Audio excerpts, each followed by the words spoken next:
নিজেই তো পড়ি নাই। না, আমি জানতাম না যে মেট্রোতে স্পেশালি নির্দেশনা এরকম দেওয়া হয়েছে, আপনার কাছে জানলাম।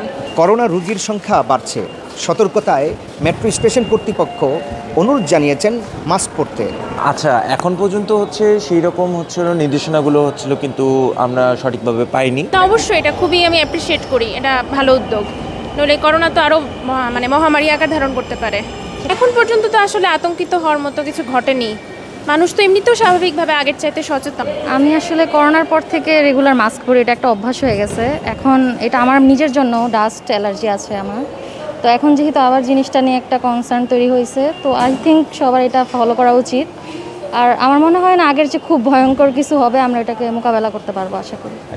আসলে এই বিষয়টা আমরা জানি, কিন্তু এটা আমাদের ভুল হয়েছে, যেহেতু করোনাটা আবার পুনরায় চারিদিকে ছড়াচ্ছে। আমাদের উচিত ছিল সতর্ক থাকার। সামনের দিকে আমরা সবাই সতর্ক থাকবো, চেষ্টা করব যাতে আমরা যতটুকু পারি সতর্ক থাকার জন্য। আতঙ্ক তো অবশ্যই আছে, আমাদের বাচ্চা আছে, পরিবার আছে।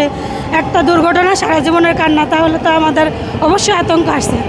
আতঙ্কিত হওয়ার তো অবশ্যই কারণ আছে, কিন্তু ওই যে অভ্যাসটা আস্তে আস্তে মানুষের একটু সময় লাগে আর কি। নিজেই তো পড়ি নাই। হ্যাঁ, মাস্ক এখন তো কোভিডের নতুন ভেরিয়েন্ট যেটা আসছে, ওটার তো কোনো স্পষ্ট কোনো উপসর্গও নাই। সো অবশ্যই আগে থেকে প্রিভেন্টিভ মেথড নেওয়া উচিত, না হলে আসলে বোঝা যাচ্ছে না যে আসলে কোভিড নাকি না, আবার এটা আগের কোভিডের থেকে অনেক বেশি ভয়ঙ্কর। সো সেই হিসেবে এখন আসলে মানুষের আগের মতো নতুন করে স্যানিটাইজার, মাস্ক সবই ব্যবহার শুরু করা উচিত। আচ্ছা, এখন পর্যন্ত হচ্ছে সেই রকম হচ্ছিল নির্দেশনাগুলো হচ্ছিল, কিন্তু আমরা সঠিকভাবে পাইনি। এখনও যেহেতু পরিস্থিতিটা এখনও অতটা আমরা হচ্ছিল আগের বারের মতো মহামারীর মতো শুরু হয়নি, তো এখনও অনেকের দেখলাম যে অলরেডি কিন্তু অনেক জায়গায় মাস্কের দাম কিন্তু বেড়ে গিয়েছে। মেট্রো ট্রেনের যেই পদক্ষেপটা, এটা একটা ভালো উদ্যোগ, কিন্তু এটার পাবলিসিটি আরও জোরদার করা উচিত। যেমন আমরা কাঁচা মাংস নিয়ে উঠতে পারতেছি না, ফুল নিয়ে ট্রাভেল করতে পারছি না, এই জিনিসগুলো যেরকম এরকম মাস্কের ক্ষেত্রেও ম্যান্ডেটরি করা হলে আমি মনে করি এটা ভালো হবে।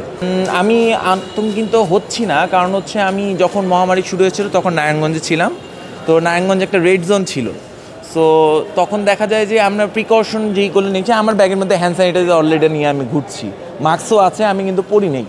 এটা আমারই ভুল, এখনও প্রাদুর্ভাব বাড়েনি, এই জন্য আমি এখনও অতটা সচেতন হইনি। প্রাদুর্ভাব যদি বাড়ে তখন আরও সচেতন হব।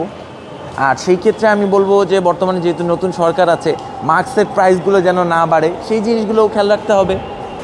এসেছে, কিন্তু অনেক ক্ষেত্রে মাস্ক পরাটা আসলে এখন অনভ্যাসের কারণে অনেকে এখনও পড়ছে না, বা আমারও দেখা গেছে যে পড়া হয়নি। আতঙ্কিত বলতে আসলে এখনও ওইভাবে তো গিয়ে প্রচারণা হচ্ছে না, তো সে কারণে আমি মনে করি যে একটু সচেতনতাটা কম। আসলে আমি এই ব্যাপারে জানি না, তবে হ্যাঁ, করোনা যেহেতু বেড়েছে এটা আমরা সবাই জানি যে এখন মাস্ক পরা দরকার। তবে মানুষের ভিতরে অসচেতনতা আছে এখনও, যেটা আমার ভিতরেও দেখতেছেন যে আমিও পড়িনি।